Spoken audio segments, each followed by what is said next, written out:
मेरा नाम प्रमोद कुमार, सहायक आचार्य अर्थशास्त्र, राजकीय महाविद्यालय सुजानगढ़। आज हम पढ़ने जा रहे हैं व्यष्टि अर्थशास्त्र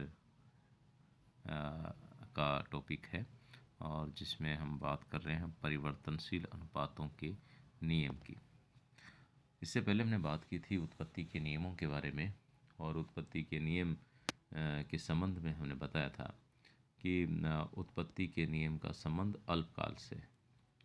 अल्पकाल जब होता है तो उत्पादन के सभी साधनों की मात्रा में उत्पादनकर्ता अपने इच्छानुसार परिवर्तन नहीं कर सकता। कुछ साधन स्थिर और कुछ परिवर्तनशील होते हैं।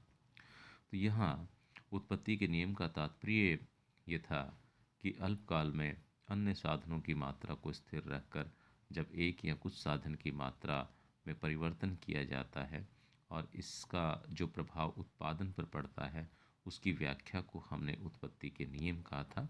उत्पत्ति के 3 नियमों की चर्चा की गई थी: उत्पत्ति वृद्धि नियम, उत्पत्ति समता नियम और उत्पत्ति ह्रास नियम। उत्पत्ति वृद्धि नियम में हमने कहा कि परिवर्तनशील साधन को जिस अनुपात में बढ़ाया जाता है, उत्पादन उससे ज़्यादा अनुपात में बढ़ता है। उत्पत्ति समता नियम में जिस अनुपात में परिवर्तनशील साधन को बढ़ाया जाता है, उत्पादन उसी अनुपात में बढ़ता है। और उत्पत्ति ह्रास नियम के अंतर्गत ये बताया गया था कि परिवर्तनशील साधन को जिस अनुपात में बढ़ाया जाता है, उत्पादन उससे कम अनुपात में बढ़ता है। और वही हम यहाँ बात कर रहे हैं परिवर्तनशील अनुपातों का नियम अथवा उत्पत्ति ह्रास नियम का आधुनिक स्वरूप।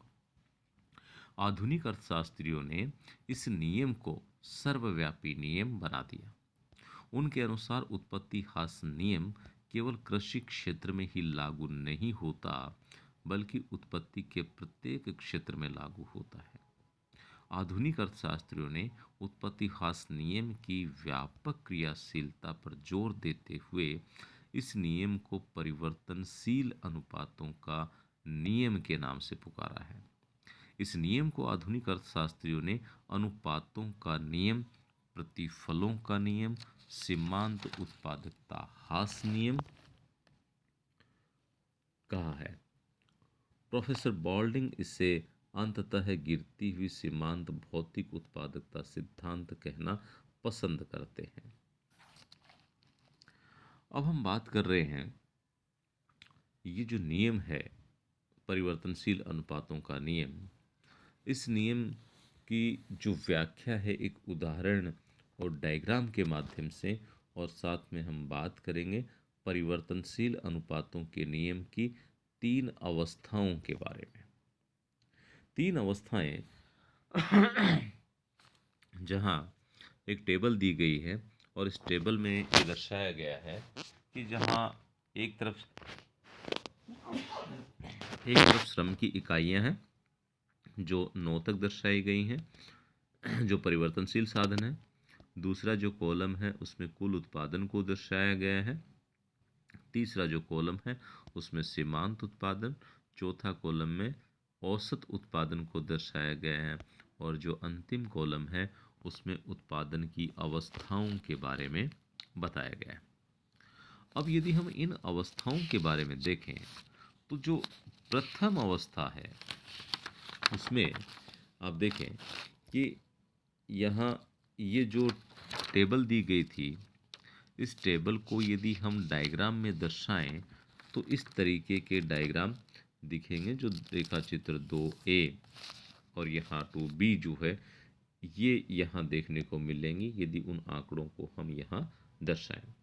और इनके आधार पर जो 3 अवस्थाएं हैं उत्पादन की, उन तीनों अवस्थाओं की विशेषताओं के बारे में हम बात करेंगे कि कौन सी अवस्था कहाँ से शुरू होती है, कहाँ खत्म होती है, और कौन सी अवस्था में क्या कुछ खास बातें हैं। सबसे पहले हम बात करते हैं फर्स्ट स्टेज, प्रथम अवस्था की।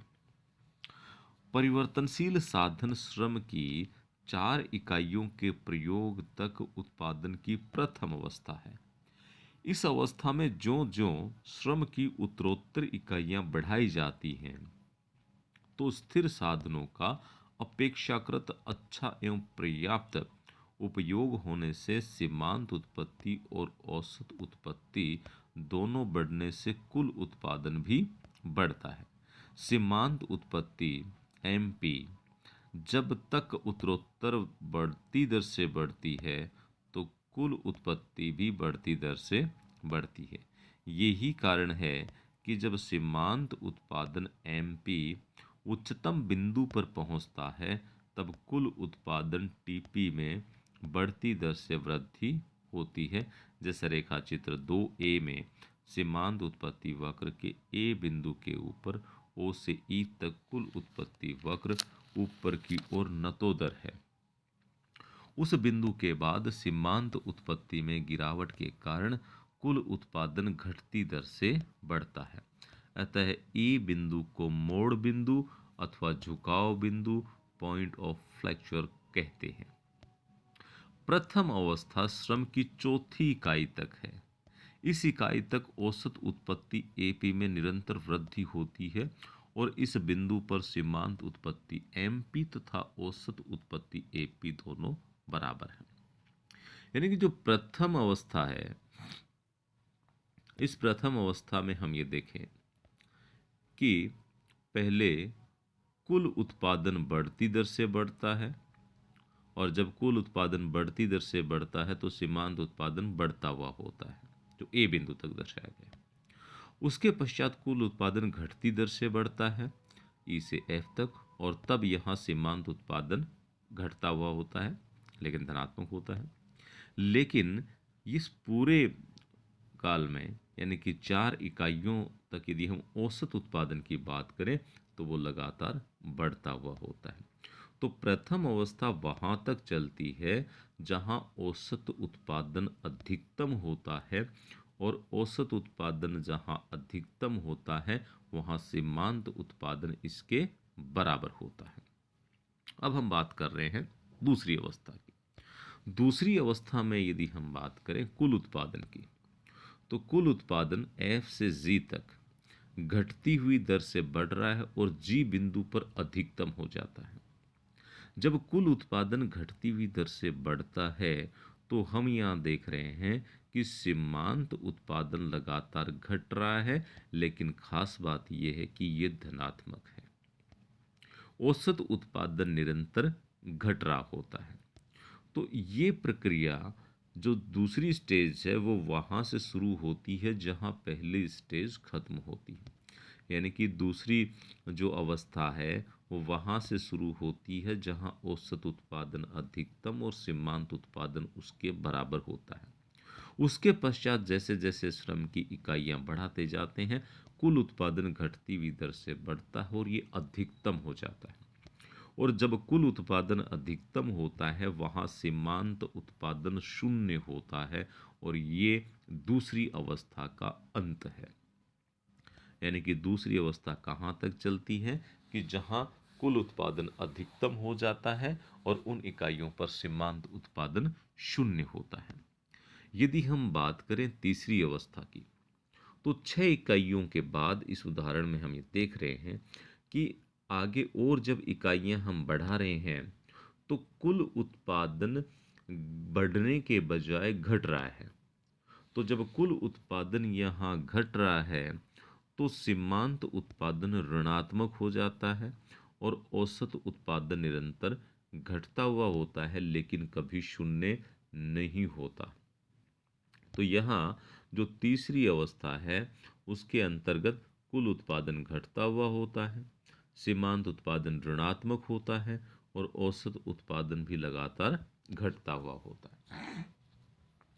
तो ये 3 जो अवस्थाएं थी उत्पादन की, इन 3 अवस्थाओं की हमने विशेषताएं पढ़ी और अब सवाल ये उठता है कि एक विवेकशील उत्पादनकर्ता इन तीनों में से कौन सी अवस्था को पसंद करेगा या उसके लिए उत्पादन के लिए कौन सी अवस्था बेहतर होगी।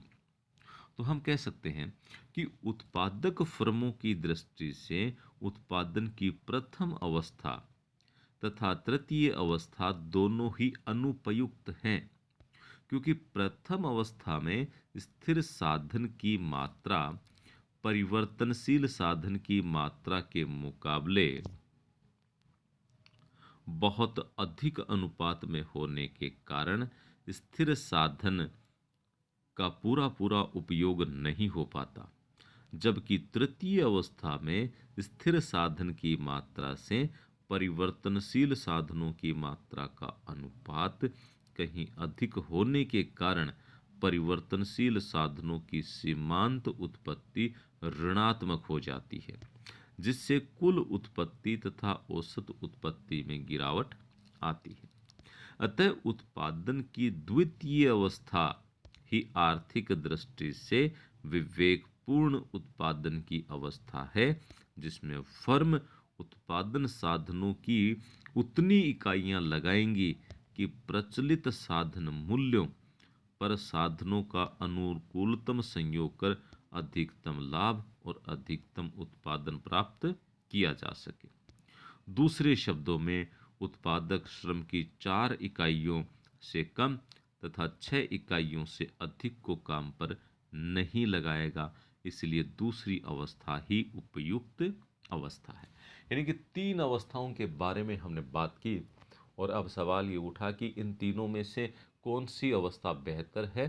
तो कह सकते हैं कि एक विवेकशील उत्पादनकर्ता के लिए जो दूसरी अवस्था है वो उत्पादन के लिए उपयुक्त अवस्था होगी, क्योंकि पहली अवस्था में जो स्थिर साधन है उसका अनुपात जो परिवर्तनशील साधन है उसकी तुलना में अधिक है, इसलिए उसका पूरा उपयोग नहीं हो पाएगा। और जो तीसरी अवस्था है उसमें स्थिर साधन के मुकाबले परिवर्तनशील साधन की मात्रा अधिक हो जाती है, इसलिए उसकी सीमांत उत्पत्ति ऋणात्मक हो जाती है। जबकि जो द्वितीय अवस्था है इसमें हालांकि सीमांत उत्पादन घट रहा है लेकिन धनात्मक है, इसलिए उत्पादन की द्वितीय अवस्था यहाँ एक विवेकशील उत्पादनकर्ता के लिए सही या उपयुक्त कही जा सकती है।